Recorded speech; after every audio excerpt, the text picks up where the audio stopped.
Welcome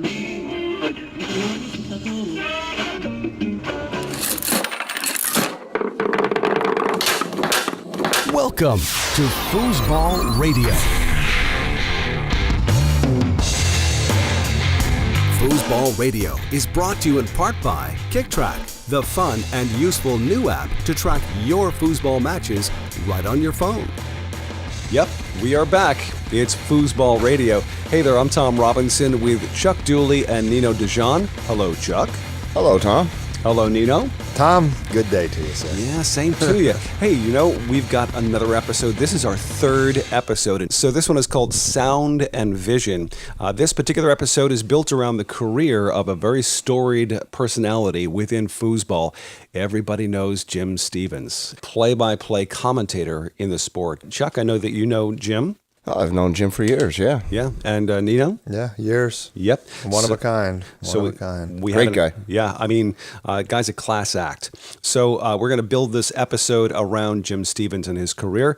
Yes, we'll be talking to him in just a few moments. And I do want to mention, you may have heard in the very beginning of the show, that we now have our first sponsor. It's called KickTrack, and it's a brand new app. We'll be hearing more about that. But I want to say a shout out to Dave Urbanski, who is the software developer for this new app called KickTrack, contacted us via Germany, and we want to thank him for being on the show. At any rate, not only are we going to be talking about Jim Stevens and speaking with Jim today, we're also going to be delving into something, Chuck, I believe you did some research on this. It's called Celebrities Who Play Foosball. So we'll wrap up with that. And of course, we've got the mailbag. We'll talk about some feedback. All this is coming up next on Foosball Radio. Don't go away. Foosball Radio, the ultimate foosball podcast. You play foosball every week, and you're addicted. Have you ever wondered how you compare to your fellow players? Now you can easily measure your playing progress with KickTrack. This amazing new app keeps a record of your shots, wins, losses, and custom achievements. Just download KickTrack now to your mobile device. KickTrack, the player's standard for foosball.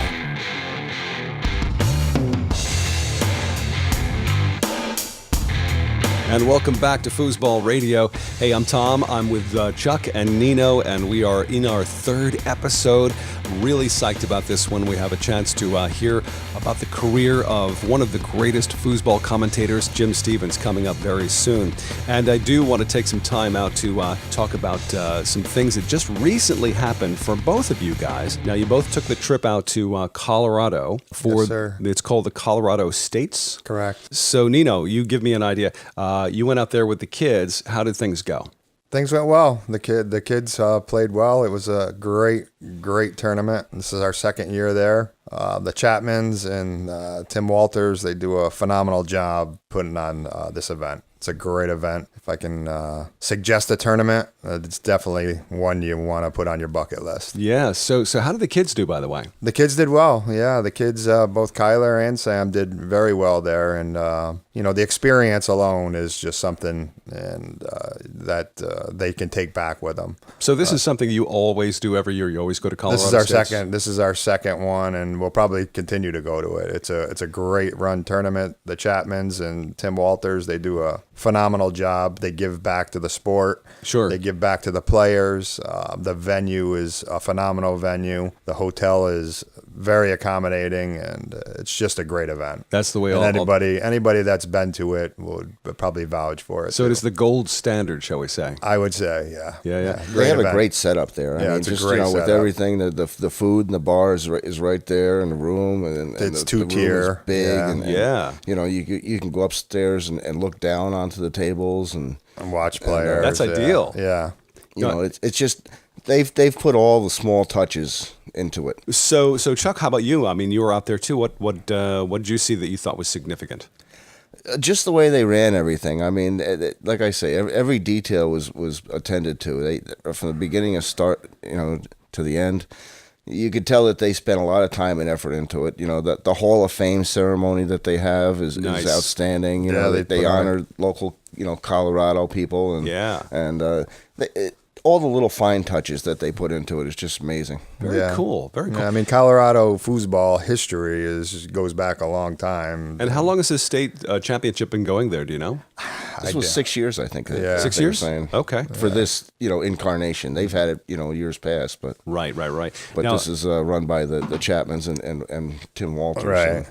I notice they have pretty cool trophies. They do. They Yeah. have unique trophies, and they're one of a kind. Yeah, no for doubt. sure. Well, here's to next year, 2019. Hopefully, that I can join you guys. Yeah, from, that'd be Colorado. great. Yeah, that's I'd love definitely to do a that. place you'd want to definitely hit. Just spend even just watching. Sure. Just, checking it The out. competition is fierce there, and you get all the top players there. Speaking of watching at Colorado, you guys played somebody pretty high end when it comes to players. What was your match like with Todd Lafredo? What was that like? Let's cut that one, Tom. Let's cut that. That is not a question. No. Hang on here. Hang on. No. So you did play Todd Lafredo, right? We did. Okay. Yes. And what didn't was- go our way. Well, No, it didn't not go even our- come close, Not Tom. even come our Well, hold close. on a second here. Now, I mean, how many people can say, they went to Colorado and played a person like Todd Lafredo? Who was his partner, by the way? King Gabriel, Yep. Gotcha. Colorado foosball player. Got it. He's a master. He's out of Canada. Yeah. Okay. Yeah. So yeah, this is something not everybody, and I don't want to pick on you necessarily, but hey, I've never played Todd Lafredo. Not likely to anytime soon, unless I get very, very lucky. Fun stuff. Yeah. Fun stuff. So let's go to Colorado States together in 2019. How's that sound? Sounds like a plan, Tom. Sounds like a plan. Very cool. Yeah, it'd be awesome. So the other thing I wanted to touch base with you guys on real quick is something we're hearing a lot from across the country and across the planet, in fact, from people who are listening to Foosball Radio or are inspired to write us. And I have to mention the name Gary Sanders from Cincy Foos or Cincinnati. He has given me, 4 emails so far. And a ton of material, a lot of things that we could certainly talk about in future episodes. And I want to go too deep into it. But they're apparently in Cincinnati. They're playing 5 nights a week. That's great. Yeah. Yeah. It is. We need even more of that across the country. No doubt. Perhaps we can get, I guess Dave is one of the organizers out there. Gary Sanders has been saying, hey, you can contact Dave and he'll talk to you guys about the Cincy scene. This is cool. I mean, we eventually would like to talk to people from all the clubs across the planet, as well as, here in Definitely. in We our want to club. see what's working in other places Right, and just match it and clone it. Sure. Exactly. I know he does a beginners and a kids event there too, and so he has a couple different class tournaments that he runs there. Right. What we hear, so Yeah, and I like the fact I think they're doing like a DYP for beginners. Yes. Which is like, that is so cool. Yes. No pros allowed. And it gives people, motivation to come back every week and continue to improve. And then they have a goal where they can step into, let's say, the next level of players in a regular DYP where they're kind of quote unquote seasoned already. right. What do they call that? Farm club? That's what they call it in baseball. Yeah. I got you. You got to develop your talent and bring them up through the ranks. But very, very cool. And thanks to Gary Sanders for reaching out. And man, he's given us more information and more ideas for future episodes. And we greatly appreciate it. So if you're like Gary and you have a club you'd like to tell us about, by all means, info@foosball.com is our email address, and contact us. Foosballradio.com. Sorry, yeah, info. Yep, this Saturday afternoon. Had a tough Couple night Bloody last Marys, night. I think we need right now. Yeah, exactly. That would help. So it's info@foosballradio.com. Thank you, Nino. Thank you for catching me as I fall. So in just a few moments, we'll come back and we're going to be talking to Jim Stevens, who was very generous with his time, gave us a very good conversation. We'll talk to Jim about his career as one of the greatest full-time foosball commentators who is all over the planet doing play-by-play activity. He works for a company called Inside Foos, and we'll be hearing from Jim Stevens coming up next. You're listening to Foosball Radio, and we'll be back in just a moment. Telling the story of foosball, one player at a time. Foosball Radio. Hi, I'm Tom Robinson, executive producer and co-host of Foosball Radio. The team and I are thrilled you're taking the time to listen to the ultimate foosball podcast. Promoting the sport and telling the story of foosball one player at a time is our mission. Truth be told, we can't go it alone. So we need your feedback and input. Please take the time to email us with your thoughts, ideas, and critiques. Yep, we can take it. We'll share your feedback on future episodes of Foosball Radio, the ultimate foosball podcast. Email us now at info@foosballradio.com.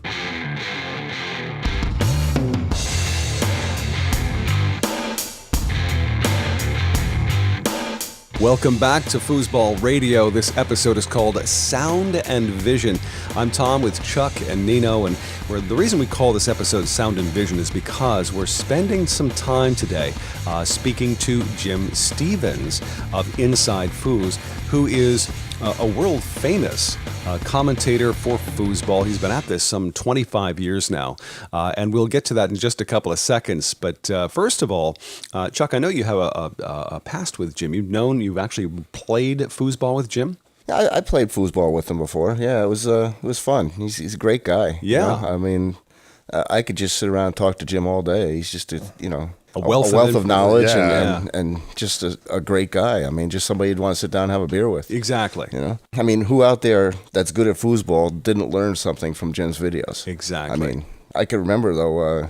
Back in our DYPs, Matt Narlillo used to show up with his laptop, and he'd put Jim's videos on there. I remember that, and it was great because when you're not playing in a match, you could watch Tony Spreedman against Ryan Moore or something like that. It's a great learning tool. And it sparked discussion, It's different when you're watching a video by yourself than when you're watching it with a couple people because, you might get a different perspective, maybe if he had done that or if I love the way he did this, that kind of thing. So it's nice to get a little group discussion going like that when you're watching. It's great to get the insight that Jim provides with the Inside Foos commentation. Definitely. Yeah, he's such an ordinary seeming person. Right, he doesn't carry any kind of ego at all. Not at all. But just is so well respected within the sport. So Nino, here's the thing: when it comes to Sam developing his. Now, do you guys watch the Inside Foos? We do. Videos? We ordered the year season pass this year, and it has all the major tournaments that Sam has played in, so he can go back and watch. His matches to see things that he needs to work on and things that are working for him, and and I also get a little preview of competitors that he's competing against to see their games.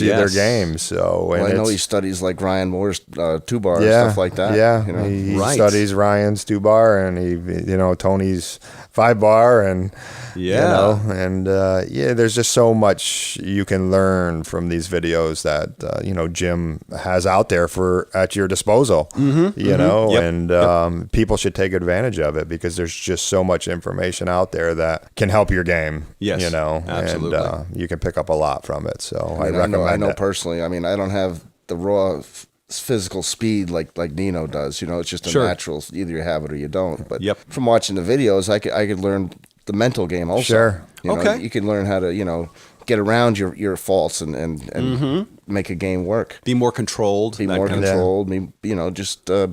methodical maybe. Yeah. Yeah, no, it's truly a great benefit to the sport of foosball, and that's why we call this episode "Sound and Vision," talking about Jim Stevens. Guys, what do you say? We'll go backstage now to the Pennsylvania State Championships, where we caught up to Jim Stevens, and here is that interview. Foosball Radio, the ultimate foosball podcast. Welcome back. It's Foosball Radio. I'm Tom Robinson with Chuck Dooley and Nino DeJean, and we are having such a great time with this podcast. By the way, this podcast is the ultimate foosball podcast, and we are telling the story of foosball one player at a time. But it's not just players. It's also the people who are involved in this sport and making it as classy as it is. We're very lucky right now to have Jim Stevens of Inside Foos with us, who has been at this, how many years now, Jim? 25. Started in 1993 on the professional tour, so I guess technically this would be my 26th year doing what I do. Congratulations. Yeah, thanks. That's I got to say, when it comes to anyone who's in the know when it comes to this sport, we know Jim Stevens' name because of the fact that he commentates the best, the most ultimate matches when it comes to the major championships, the major tournaments. So just give me an idea. How many tournaments do you do in a year? This year, 13, although I've worked as many as 17, I think even 18 in a year in the past, which is a lot of traveling. I think one year I did 125,000 air miles. Traveling to tournaments around the world. Went to Europe 7 times one year. Don't know how I did it. Thinking back on it, I seriously couldn't do it now. But working events in I think 16 different countries around the world and most of the states here in the United States. That's incredible. So, we're always interested in where this whole thing started. Of course, when it comes to the game of foosball, now were you a player at any time? I was a pro player. Started back in the tournament soccer era as an amateur, as a novice player, and got to experience that, and then became a pro in the early 80s. Okay. And then a little later in the 80s and the early 90s, I kind of took what I knew about foosball and combined it with my love of broadcasting. In high school, I did a little baseball and basketball. Grew up in Los Angeles listening to some of the great sportscasters of all time. Huge sports fan, and kind of combined those things. Started doing it locally in Los Angeles at a tournament, and people seemed to enjoy it. Steve Murray, the great Hall of Fame player and at that time promoter working for Tornado, heard about what I did and brought me out on tour, and we've been doing it ever since. So was there anyone to build your career on? I mean, anybody that you necessarily wanted to emulate when you first got into this? Well, besides the Vince Scully, of course, the great Dodger broadcaster, and Chick Hearn of the Lakers, and the other Dick Enberg, who worked in Los Angeles for a number of years. But no one in foosball. This is something I pretty much created from scratch. Yes. And when I first did it, people were surprised and shocked to even think that it could be done. And then, of course, we've been doing it ever since, and we get great feedback from people around the world who really enjoy what we do. Even in countries where English is not the first language, I'm the first choice as far as commentators go. Well, that's a great compliment, certainly. To first to and only choice as far as I'm concerned. Yeah, this is great. Chuck, did you have you ever played foosball against Jim? I have actually played with Jim. Have you? Me and him were a team at one time. Yeah, Chuck and I played together. And how did you guys do typically? Well, Jim is like the push-kick guy extraordinaire. I seem to remember us doing pretty well, didn't we? We did, I think, yeah. I don't remember the exact results. I mean, that's early Alzheimer's setting in and all that. Oh, great. But I do remember playing. I remember having a good time. Yeah. And so there's something about the fastest foosball shot. Mm-hmm. Was that question mark? Yes. The world's fastest foosball shot? Question mark. Okay. Well, and that was me. You always described it as gospel, I thought. I wasn't asking myself. I knew the answer, but for everyone else, I wanted to just put that question out there. And 100 or 1 million views later on YouTube, it's still the question's still out there. And that was shot on a Bonzini table at the Bonzini World Championships in France, where the goal is about 2 feet wide and the men's feet are about a half an inch wide. And, yes. And the men are heavy and the rods are light, and we were able to actually shoot it pretty well. That was in a match against the Danish team. Interesting. In the team competition, yeah. So I'm curious, when was the first time you actually saw a foosball table? Well, when I was a kid, at Christmas time, I asked for a bubble hockey game from my grandparents. Right. If you know what bubble hockey is, you slide the little men around, you slap the puck. I really, really wanted one. And so I get up on Christmas morning, and I've got a foosball table sitting there, and I was disappointed. I said, that's not what I wanted, but I wasn't going to complain. And I started playing on it, and I realized, hey, I'm pretty good at this. I can hit the ball hard. I'm beating all my friends.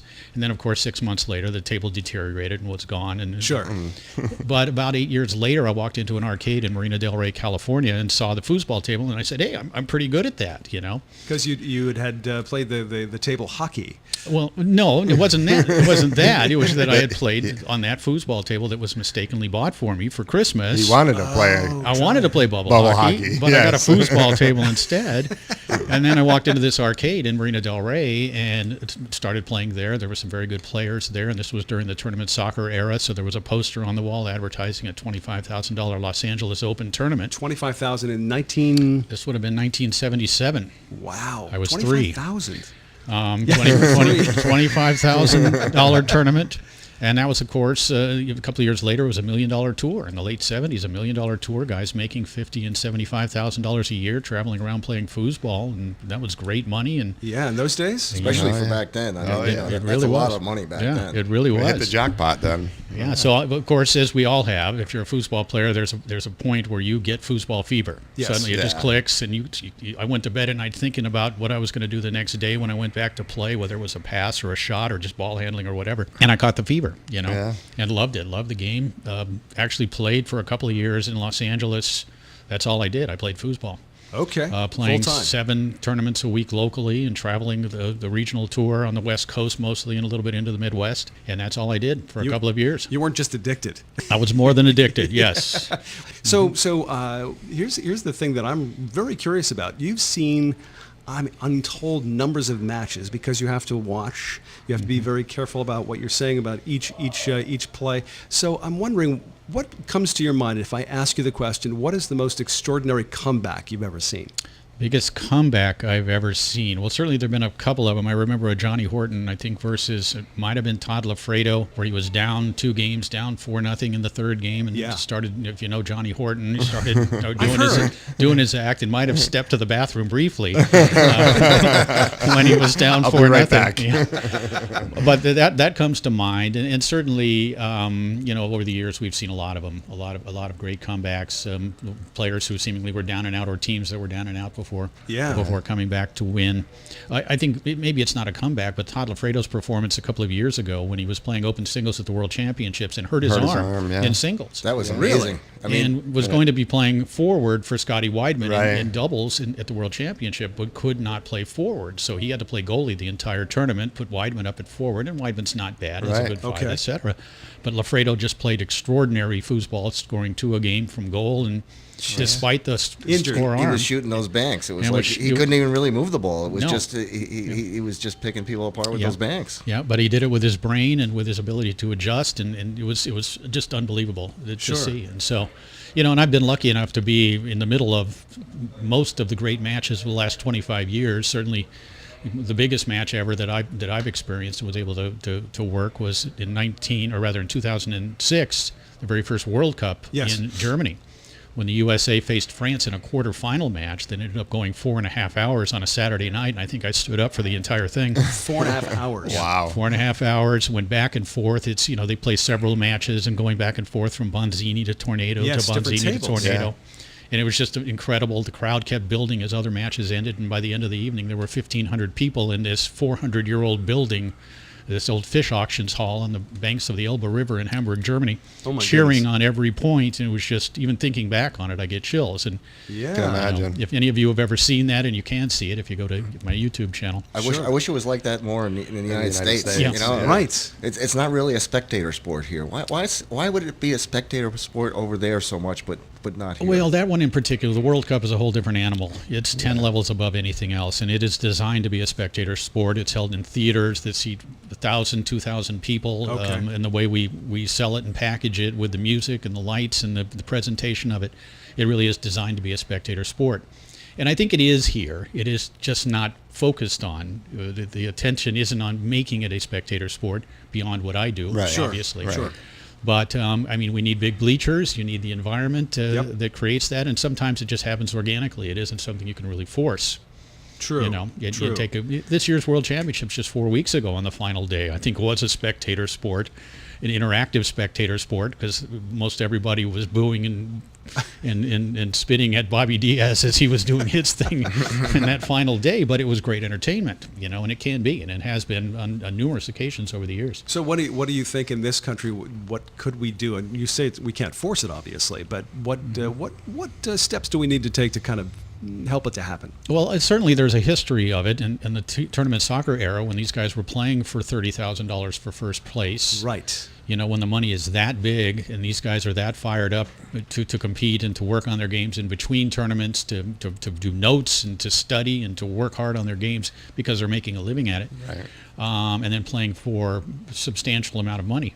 I think that's part of the equation. And then, of course, having an arena set up like they do at the World Cup to create that sort of environment also, I think, helps to promote that. And it's just venues. Venues. Yeah, it certainly makes a big difference. Now, we with us, of course, we have Nino Dujan is one of our hosts, and Nino is thank you. Nino is raising one of the next foosball stars, and we're certainly going to be focusing on the next generation. So, to your guesstimation, what are the rising stars right now? Who are you seeing you think are going to be huge? Well, certainly the young man sitting next to me here, Sam Dijon, obviously, what is he? Are you 9 years old? 10. 10 now. He's turned 10. Okay. Certainly, if he continues on the path he's going, he's going to be one of the greats. There isn't any question about it. And I think to be one of the greats, you have to start in your single digits. You look at everybody. You look at Tony Spredeman and Ryan Moore and all the other great Second players. Generation, Frederick right. Collignon, they're second-generation players who started when they're very young. Rob Atha. Robert Atha. I mean, you can go down the list. Sullivan. I always call it the Tiger Woods syndrome because Tiger started when he was 3 and 4 years old. He's on the Mike Douglas show at 3. True. Exactly. And of course, you kind of have to in order to form yourself and to become that level of player. So certainly, Sam is somebody we got to look at, and Sullivan Rue, as you talked about. Phenomenal. My kids both. As soon as they start playing. No, Can't wait. You have kids in the sport? Well, my wife is a pro player, and I have a 7-year-old daughter and a 4-year-old son who it's inevitable. I think that they're going to play. That's and great. Let's hope so. That's very cool. Very cool. And so, but there are really good young players, the Brandon Munoz and Tommy Yore. Yeah. What can we say about another second generation player and Tommy Yore, just a superstar talent. Yes. So he's certainly somebody to keep an eye on. I'm hearing this name a lot now. Yeah. Very You're going to hear it a lot. Yeah. Yeah. So what do you think about the next generation? How do we grow the sport then from what it is? Because obviously, I'm hearing the stories now. Just to give you an idea, I am the world's oldest rookie. I started back at this sport in 2010, I think it was 2011. So I haven't been to very many tournaments, and I'm learning a lot from both Chuck and Nino. They've been great coaches, great teachers. So I'm wondering, how do we get more people to get into this sport? A couple of different ways. Obviously, the school program that John O'Brien is promoting up in New York, and that's one thing. But the formation of the United States Table Soccer Organization, the new federation that has been formed by Terry Rue and others, will allow us to sort of spread what John is doing around the country. And also, as a result of that federation, there's going to be a club system where clubs are going to be formed around the country. And it's going to be mandated, actually, at some point by ITSF President Fareed Lunis that you have to be in a club in order to play in an ITSF-sanctioned event. What these clubs will do is allow you to bring in players from the bottom, teach them to play the right way, not put them up against tough competition too soon. Yes. Right. Because one of the problems we have, I mean, I don't know what the exact numbers are, but maybe 1 out of every 100 players that starts playing foosball runs the gauntlet and makes it through to become a tournament player. We need to cut that number down. And if you can do that by bringing them in and doing it the right way through the club system, however you recruit them, whether it's from the schools or from your local bar or procreating them, which is the only way we've created them over the last few years. Yes. It's cloning, yes. But what it is you bring them in, and then once they get to the aforementioned foosball fever period, they're hooked, and then it's okay. Then we've got them. Right. Then we can move on and bring the next player in. But so it is a hands-on thing, but it's also something where we really need to cherish each player, and we know that at some point they're going to get the fever. And become tournament players. How does it feel? I mean, you're talking about people getting good and becoming better players. How does it feel to be responsible for a lot of people in the foosball world getting better just by watching what you do? It's very satisfying. And I always tell the story about, especially in the early days when we were doing this 15, 20 years ago, I would sell, at that time, a VHS tape to players in Eastern Europe or in South America or in Japan who had never seen American-style foosball. And American-style foosball is the major leagues. It's the British Premier League. It is. It's the NHL. It's the best of the best. because of the tables we've had in this country, it allows us to create better players. And the American style of play that was created in the 1970s, the high percentage option style of play, because those guys were playing for big money, they pushed each other to a level to create this style of play. This is the one I handed out to the world through my videos, and I go to Eastern Europe and I watch these players in Czechoslovakia shooting a snake shot and having American-style fives. And so I do feel like I've probably taught more players to play the game than anybody has. No question. It's a great, to answer your question, Chuck, it's very satisfying. It's certainly, one of the most satisfying things about my job. Of course, you've got the Inside Foos video series. Now, do you issue video series every time there's a tournament? Is that something I do? There's a video set after every event I work. There's a subscription, as a subscriber, and you get everything we record during the year. You get the live streaming. And I also have these days offering on a hard drive my complete collection, which goes back to 1993 and has every single event I've ever done. It's about 2,000 hours of foosball. I was going to say, wow. And there's probably 75 of those floating around, and people love them. They get to go back and watch my VHS days. That's amazing. How do people get a hold of these things? Do you have a website? I do. Coincidentally, thanks for asking. InsideFoos.com. It's our videos are available there, and all the information can be found there. On everything we do. So, Nino, I got to ask you. So, how often do you sit down with Sam and watch Jim's videos? How often? We watch them quite a bit, right? Yeah. Should watch them a little bit more. Sam's trying to. I think you'll learn a lot more. Sam's trying to model his two-bar after Ryan Moore by watching your videos. Yes, he is. Yes. So you're going to be responsible when he's a master. Yeah. Well, only somewhat. Only a little bit, yeah. But that's a good two-bar to model after, for sure. Yeah, absolutely. No doubt. So this is, first of all, we want to thank you so much for sitting down with us, because I know you're a very busy person and quite a voice and an influence over the entire sport. So we've got to ask you, what do we need to do as a foosball podcast? What do we need to do to make this sport better? And what would you expect from a podcast? What would you listen to? Or even just unite the foosball community to people to jump on board and give opinions. It's always difficult to have the goal of uniting the foosball public and being able to actually do it, but. I think you offer quality, which is what you're doing. You bring Tony Sprademan on, you bring the top players on, you bring some players who just have interesting stories on, right? And create that sort of interest, and then you actually, be consistent with it, stick with it, put it out there. Okay. And I think in this day and age, with the ability to promote these sorts of things through Facebook and through emailings and through when I first started doing what I do, I could advertise in two ways. I could do it through Table Talk magazine, which had a distribution of about 1,500 or 2,000. Okay. Or I could do it on-site at tournaments. Now I can push a button and immediately go out to 20,000 people or more to That's let amazing. them know, and it's free. Right. It doesn't cost anything. It's amazing. I mean, when I was running tournaments, I used to have to mail them out the flyers. by mail, snail mail. And, now you got all this social media and all these ways to reach people, but it seems like it's not reaching as many people and having the same effect. Well, I think you got to start with putting out a quality product, and then from there, the word of mouth is certainly going to help, and then utilizing all the various avenues that we have to promote these things. Right. Sure. And certainly, I'm a believer in this. So anything I can do to help out, you're I'm helping in. us right now, Jim. You are, Jim, and we thank you. Big time. I mean, we talk about street cred. Yeah. Do you have any good stories? I mean, you've been Just a around. story You've been off- around everything. I mean, you have to have a story that sticks in your mind. I'm not sure I could tell them on here. Well, especially I with know there's a Sam. lot that you can't tell, but We can edit, You talked about Tony Sprademan coming on earlier, and he was an interesting story. People came up to me for years and said, "Oh, we've got these great young players in our area, et cetera." Bill Maloney, who ran the Wisconsin state tournament there, and it was a big one. It was like a no-pro thing where you'd get 300 or 400 players, and he told me for a couple of years, he says, "Jim, I've got this kid.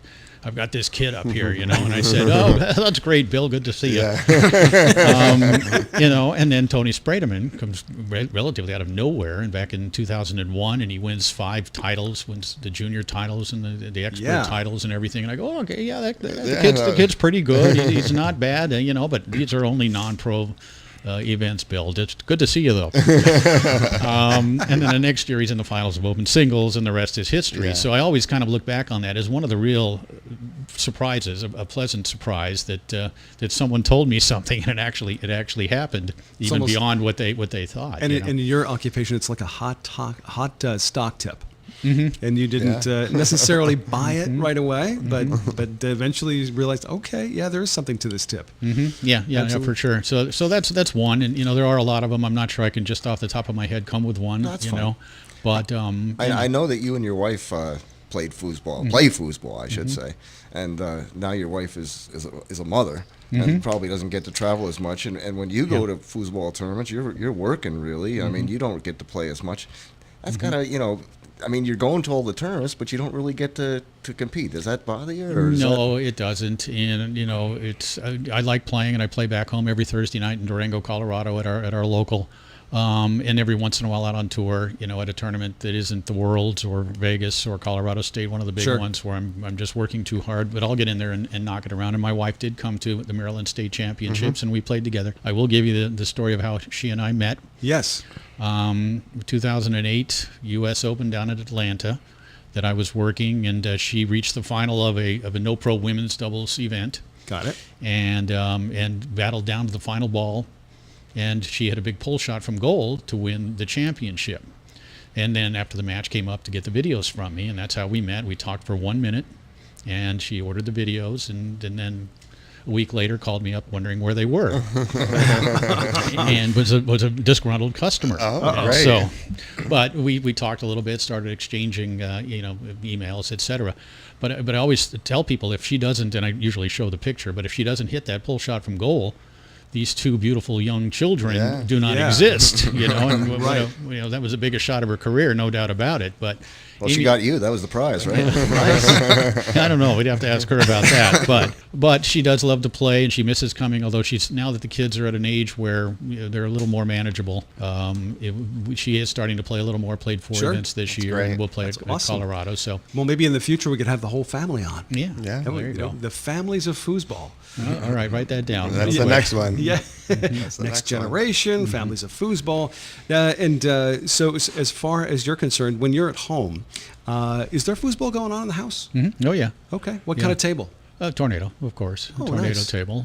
We've played on 15 or 20 or 25 different tables. I probably covered events on 14 or 15 different tables. There are 5 major sanctioned international tables that the ITSF recognizes. But I think Tornado is, and I'm not saying this because I'm an American, I'm saying this because it's the truth, Tornado is the best table. Yes. And produces the best players because of the complexity of the game on the table. No other table, there are limitations on the other tables to creating great players. The great players have to come over here, Frederic Collignon, Robert Atha, et cetera. They had to come over here and compete against the American players on the Major League Tour in order to become the great multi-table players that they became. Fred would not have been Fred without having come over here and played on Tornado. There's no question about it.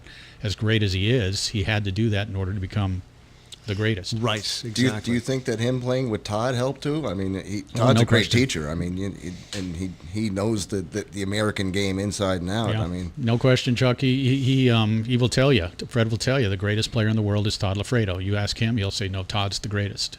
And it's because of the influence he had on him, obviously, and the things that he has seen Todd do under stressful circumstances and et cetera, the magic that Todd can do. Pull out, Yeah, and so no question that had a lot to do with it as well. But Tornado is the best table. We've got a T3000 sitting in the living room. In the living room. How do you manage that? Because I've been trying to talk my wife into that for a while now. Is there anything got to say that? You got to marry a foosball player. That's what it is. That's what it is. I get it. Okay. I had to marry a foosball woman. There was no other way about it. But so we do have it and we do play a few times a week, and we're starting to get the kids playing. We've got the steps, the Sam DeJean, special steps, and the autographed ones. There's a marketing idea there, though, guys. And so the kids are enjoying it and starting to play, and no doubt they will become players. Yeah, no question. Looking forward to seeing them on the tour. And of course, now what's it going to be like though when Dad is calling the match? What's that going to be like? Well, they have come to tournaments before. I've got a couple of pictures with my daughter sitting on my lap as I'm commentating. Amy had to go play a match, and the babysitter wasn't there, so I've got my daughter sitting right there on my lap commentating. Yeah, it was great. She enjoyed it. She enjoyed it a lot. I don't know if my son would sit still for it, but okay. So that leads me to the next question. So, okay, when it comes time for Jim Stevens to say, you know what, I'm going to take my headphones off and I'm going to let somebody else do this, would it be preferable to have one of the two kids take over? Perhaps, yes. Although I'd rather have them work baseball. Oh, really? Yeah. Really? Probably more money in that, huh? I would think so. Yeah. And maybe a little foosball on the side, but I don't have any at this point. I'm not thinking about laying down the headphones or anything anytime too soon. We've got too much work to do still. There's some things happening. I think there's a window of opportunity for all of us, including what you're doing here, to take the sport to the next level. Yes. Start to create more players, create a higher profile among the common folk, and to really turn foosball into what we all envision it to be. Right. Right. That's why we're doing it. Right. That's why we're doing this. It's a very exciting thing to do. A great way to spend. In our case, a Friday evening. Oftentimes we get together every week in our DYP. For some people, like a Tony Sprademan, it seems for him, because he's winning so often and he's touring constantly, it's really more of a job than anything else. But he still brings such excitement to the sport. He does. He's still a sportsman. It is a job for him. It is what he does for a living. And I mean, he has to win at least 2 of the big events at each tournament in order to really make a living. Sure. But it is what he does. It's who he is. And again, it's getting back to to doing what we can to make the sport great. I think you asked earlier on what you guys needed to do. Just do what you're doing. I mean, okay. A lot of people promise that they're going to do things. Over the years, I've had people come up and tell me they've got these great ideas. This is going to be this and that, and 1 out of 50, follows through. Sure. My good friend Clay Toomey, who is doing the statistics, said that. It's amazing. And I said, okay, well, let's do it. I'll always encourage people to do whatever. Sure. But we need to have follow through, and it's obvious to me you guys have follow through, and it's going to happen, and that's great. That's great what Clay's doing. Yeah, I mean, to put phenomenal. down in numbers I love watching. Needs to be there. The percentages and all that, just understanding the game better. It's amazing, and for me as a broadcaster to have that tool to work with and have access to that is phenomenal. And at the Worlds for the first time this year, as you guys saw, I saw that. Yeah, we had the scoreboard with love that. Yeah, it was amazing. And so when you have something you can contribute, the key is to do it. Yep. Despite what obstacles you might run up against, and you're going to run up against. Absolutely. Yeah, but don't let them stop you. Just keep pushing through and keep doing what you're doing. Keep bringing your particular angle to the equation, and if all of us do that, and we can make this happen together. Well, that's what we're doing. We've been stubborn enough to stick with foosball and try to learn that. So that's hopefully, for sure. Hopefully, we can put some of that to use with this. Exactly. The light bulb's going to go off someday in our game. So so if I can get my tail kicked every week, going to the DYP locally in the 518, and still come back every time, I think I can do this too. Well, the local DYP, it's really like family almost. It is. The whole sport is, right? It is. I mean, that's kind of what makes this all special. I love coming to tournaments right. like this, and right now we're in Pennsylvania states. Yeah. Yep. I love coming to tournaments like this because you get to see all your old friends. Right. I mean, you're an old friend. I mean, I see, just about everywhere I walk, I'm seeing friends that I haven't seen maybe, a year or 2 or whatever it was. And we're seeing more of that. We're seeing a lot of players returning, players that played in the 90s when there were significantly more players are coming back after having families or having, better jobs or whatever it is. Right. Their love of foosball is resurfacing, and they're returning to tournaments. And we're seeing a lot of that. Every tournament I see a few people I haven't seen in 20 years. We've actually got a few local. One of them's at this tournament now. It's great to have them back, No doubt. You might stop playing, but you never stop thinking about it. Yeah. Is that true? It's never stop thinking about it. 10 years, 10, 12 years I stopped, but never stopped thinking. I always followed and watched, watched the big tournaments and watched his videos and watched the live stream, and it's amazing. Kept the interest, And now it becomes part of your life. It does. Yeah. And now he's got 3 different tables in the basement that he and, of course, Sammy and Hannah are constantly practicing on. So, And it shows. So, no, but that's one of the neat things about our sport is that it is this family atmosphere. Yeah, we're going to go out there and battle on the table, but afterwards we're going to have a beer together. We're going to hang out. We're going to ask how the family is, etc. And I think it's kind of unique that what we have with this game and in this family-like atmosphere that we have, yet still highly competitive. Right.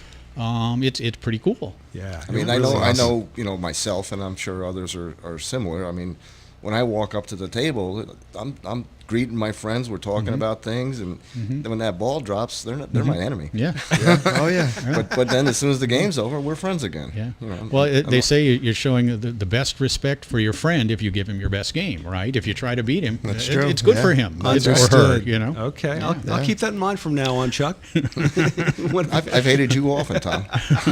So Jim, what's next? Where are you going next after this? 4 weeks, I'll head over to Germany for the Deutsche Meisterschaft, the German championships, which I go to every year on the P4P tour. Nice. Which there will be about 600-700 players in a brand new hotel in about 2 hours outside Berlin. And that will be looking forward to televised. that. Yeah. Now you talked about the Europeans learning from your videos about the American game. What do you think the Americans can learn from the Europeans? Certainly there's one thing they can learn that immediately comes to mind, and that's to show up at the table immediately, because it's amazing. At these P4P tournaments, the match is called, and those players are at the table in less than a minute, maybe 2 minutes, whereas oftentimes it's a litan longer here on the American tour. Yeah, Yes. people drag their feet. That there's should no stop. doubt. I mean, there's no reason for it. But certainly even beyond that, I mean, Todd Lafredo, you watch him every once in a while shoot a pin shot, which he really never did a whole lot before playing with Fred. And I think there's things, the walking snake shot, I think is a direct result of Frederick Colignon's success using the pin shot to fake a player off a hole. The snake shooters, Billy Pappas, Tony Spredeman, saw that and said, there's an idea there. And they started walking the snake shot around to fake players off of holes and to give it a whole nother dimension. So I think that kind of came from European table soccer and a few other things. But the differences in the tables don't always allow things to translate directly from one to another. Right. Frederick Collignon is the only player to ever have success shooting a pin shot on Tornado, and he had the ultimate success. And why isn't anyone else? It's a good question. Testament to his greatness, I guess. But that's one of the great things that ITSF President Farid Lunas did 10, 12 years ago, was to start to bring the world together to make it a truly international family. You know, when I'm talking family, it isn't just here this week, and it isn't just here in America. It's worldwide, and you guys, from your international experience as well, that we are all foosball players, whether we speak the same language, have the same culture and upbringing, etc. We have that one common denominator that really unites us and gives us stuff to talk about over a beer later at night. The sport. Yeah, absolutely. Yeah, we certainly at Foosball Radio want to consider ourselves an international broadcast as well. Absolutely. No question, because it's a universal language. Yeah. Foosball is foosball. I mean, everybody's playing the same game. It might be different tables and different styles, but it's all foosball. We're all family. Yeah, we are. Kumbaya. Can we all hug now? Okay. Now, foosball players don't hug. No. I noticed that. What's up with that? There's the bro hug every once in a while. That's about it. Yeah. So one other question I have before we wrap up. I know we're going to do an episode called The Females of Foosball, or The Women. Who do you think we should talk to? Who do I think you should talk to? Well, this weekend I think you should talk to Liz Moore. Okay. Certainly, I would see if you can get her on the microphone. Sure. Hall of Famer, one of the great lady players of all time, and someone who has been integral in really putting the women's team together over the years to compete internationally, and so she has a great feel for that and just a great perspective. So certainly, and she's here, which is nice. Okay. So I certainly think you should talk to her. Earlier in the day was better than later. Right. Understood. But certainly her for sure. Kristen Grogan, if you can get her on the microphone, also as well. So I want to thank you so much for taking the time to spend with us. This is an absolute thrill and an honor to have you here. And anytime you're of a mind, the door's always open. If we're set up and ready to go. Right. And let's not forget, if you want a video, go to InsideFoos.com. That's it. Yes. Inside. Thank you. Yes. If you want to get the best instructions and the best tutelage, that's the Tutelage. place. Yeah. Tutelage, nice use of tutelage. Tutelage. Yeah, and you can always send us an email if you have any questions, insidefoos1@gmail.com, and we can help you out with whatever you'd like to see. But thanks, Tom. Thanks, Nino. Thanks, Chuck. I love what you're doing. You are welcome, and Great thank stuff. you.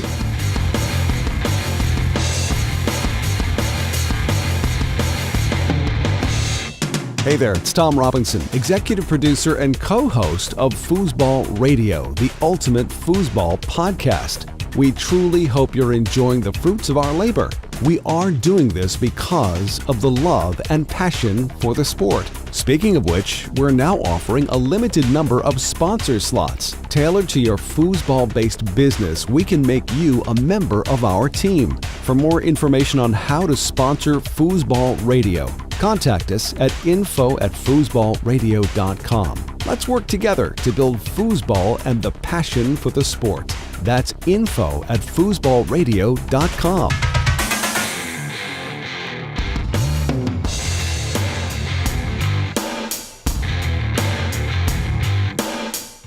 Welcome back to Foosball Radio.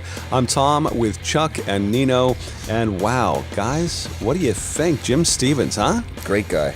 Yeah, I know. Classic. Now, the time that he spent with us talking about what he does, I felt like when we were sitting there talking to him at the Pennsylvania States Championships, I mean, he really does love this sport. There's no question. His passion is just boundless. It's great. So there's a lot of us that love this sport, Tom. yeah. And he brings it to life with the sound and vision, of course, of his commentation and the way he also sets up his gear.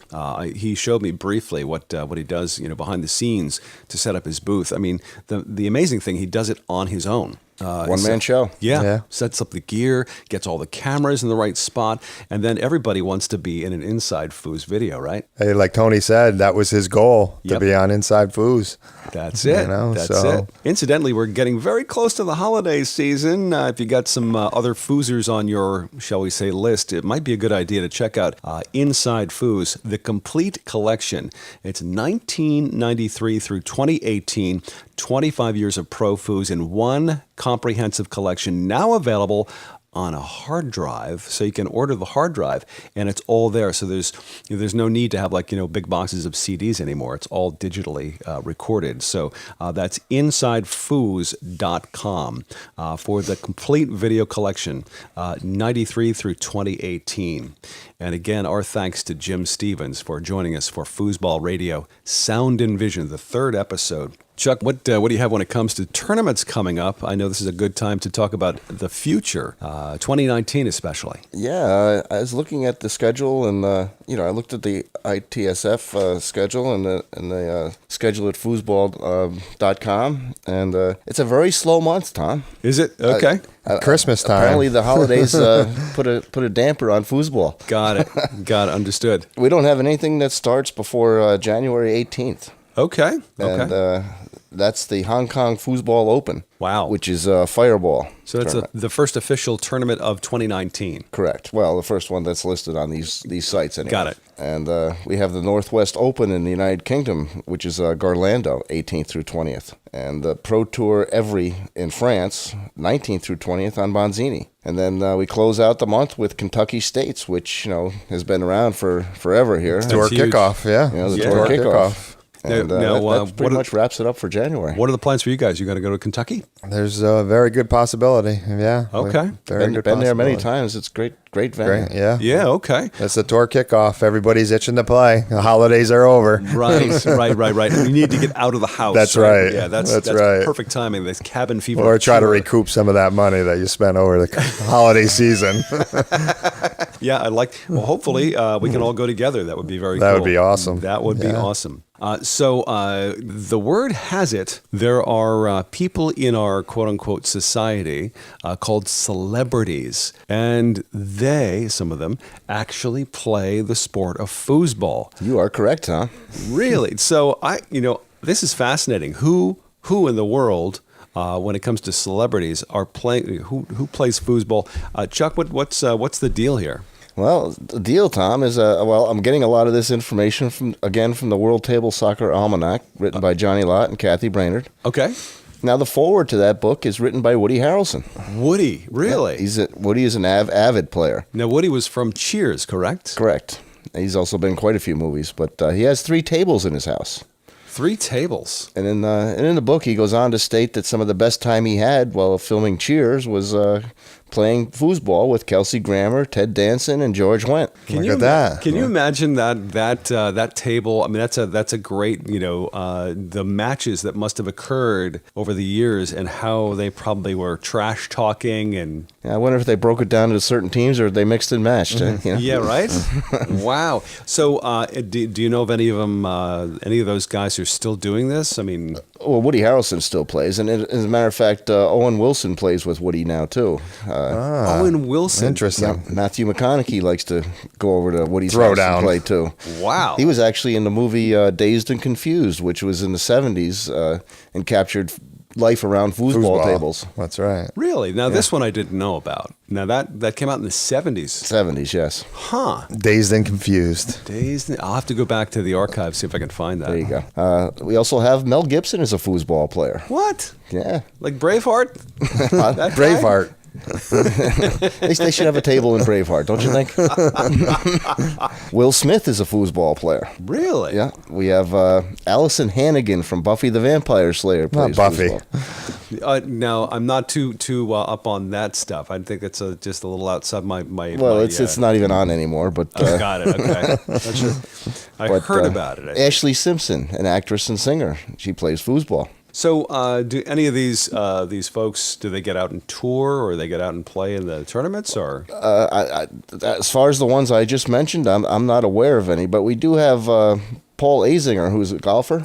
Yes. Yes. He competes in local tournaments. Does he really? I'm told he's very good, actually. Now, I heard Eddie Money. Eddie Money was a foosball player. Remember we talked about Eddie Money in our first episode? Oh, yeah, we did. I wonder if that was his third or fourth rehab by the way. It might have been 6 or 7. Yeah. So, wow, that is so cool. So, there's a lady that I noticed on YouTube who is, she's the daughter of a Hall of Fame player. Kelsey Cook. Kelsey Cook, Yeah. right. She's a comedian, very funny. She's the daughter of Kathy Brainerd, who wrote the book. Interesting. That's where this comes from. Actually, she's not in the book, which is a big omission in my thoughts. So I went back and looked, and the book, the copyright was 2007. So I'm assuming she must have went into comedy after that. Yes. And although I can't imagine her mother, snubbing her on the book there. Maybe she just was too young to be mentioned at that point when it comes to being a celebrity. But she has quite a few videos out on YouTube, like Risks of Fury and stuff, where she's playing other comedians, on a foosball table. Yeah, and she's a trash talker too, yeah? Oh, yeah. Yeah, no, this is something, in fact, this gives me an idea, an inspiration. We should contact Kelsey and see if we can get her on Foosball Radio. It'd be a great interview, yes. Yeah, no kidding. Wow. So famous people are real enough to play this sport as well. Oh, there's a lot more of them, Tom. Oh, really? Okay. Oh, yeah. Pray tell. Well, Rachel Ray is an avid player. What? Plays all the time. She was one of the first cooking shows on TV. Delish. And I don't know if you guys are aware of this, but she's a local girl, born and raised in the 518. Yeah, she was. Yeah. I actually met her once. Did you? Glens Falls, isn't she from Glens Falls? Glens Falls, yeah. Yeah, correct. She was in town doing a book reading. This is a long time ago now, probably early 2000s at Barnes & Noble in Saratoga Springs. And I happened to be at those days. I was in between radio gigs and managing the music department at Barnes & Noble. And she came in to do this this reading. And when she was done, they gave her like a gift card to spend at Barnes & Noble. So what did she do? She came right back to the music department and bought a whole bunch of CDs. Nice. And I rang around. I'm like, hey, I recognize you. But she was very cool, Seems like a very nice, approachable person. Yeah. No, in those days, this was before she became like the uber famous. Gotcha. Yeah. I want to go back here a little bit in history.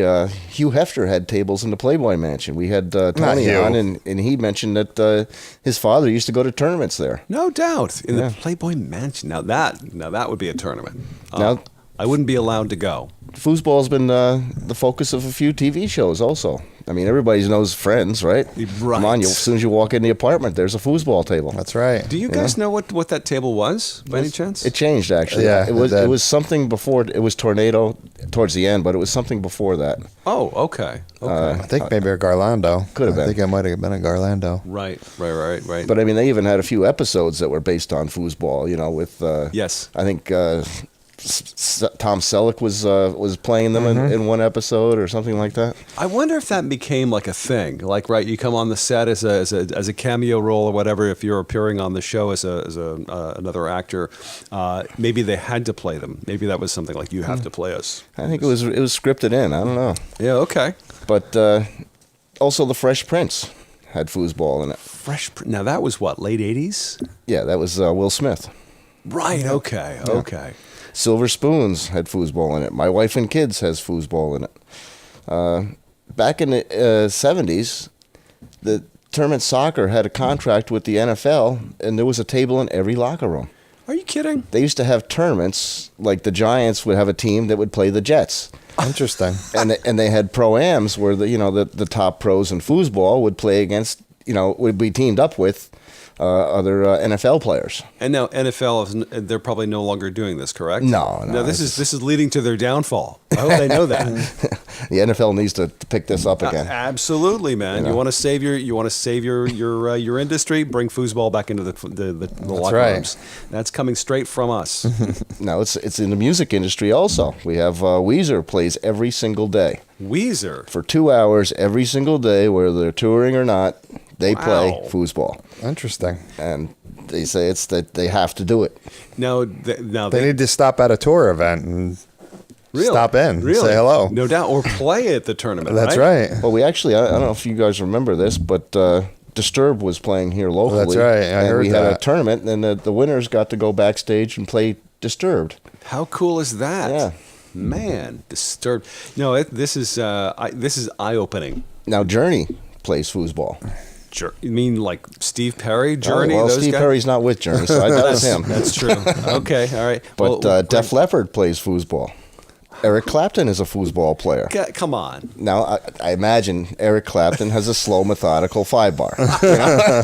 Just by basing off his guitar style, He's probably a virtuoso on the 5-bar. I love that. Now, politicians. George W. Bush plays foosball. No doubt. Well, Vincent Fox, the former president of Mexico, played foosball. Angela Merkel is a very avid foosball player from Germany, the Prime Minister of Germany. Now, this is not as surprising now because of, David Urbanski of Kick Track. He told me when we were chatting on the phone once, he said, hey, in Germany, there's a foosball table in every office. I can believe it. I'd say this is a trend that needs to come stateside. Well, we can get some of these politicians. We can get some laws passed and make it mandatory. You got to settle in the schools and in your office. Yeah, settle this on the foosball table before it goes into law. Right? Yeah. Love that. Now, Steve Largent, former NFL wide receiver, I think he was with the Seahawks. He's also now in the U.S. Congress. Plays foosball. Man, how interesting is this? It's so far and wide, and we don't even realize sometimes those celebrities who live amongst us secretly are playing the game. Now, I'm sure there's quite a few others out there, Tom, and if any of our listeners know of any, contact us. Let us know. We'd love to get it on the air. Let's do that. Let's make it a campaign. Hey, listen, if you're an actor, a comedian, or some kind of an entertainer of some sort, musician, and you play foosball, and you're hearing this right now on Foosball Radio, let us know. info@foosballradio.com. We'll keep it anonymous if you want. We don't have to use your real name. If that's you're uptight about that, but yeah, definitely let us know. How cool! Chuck, thank you for all the details there. Oh, my pleasure, Tom. Anything else you guys would like to share? Actually, Tom, I have a question for our listeners. Really? Yes. Okay. This was posed to us, and I personally don't have this problem. My wife is she knows I love foosball and lets your significant other. Yes. But other than marrying a foosball player, how do you get your significant other to understand that you need to play foosball. Okay, now you think need about that. to play foosball. How do you get your significant other to understand that you need to play foosball? We love that. Okay, so if anybody out there has any solutions or answers, I mean, we have listeners that are dying for those answers.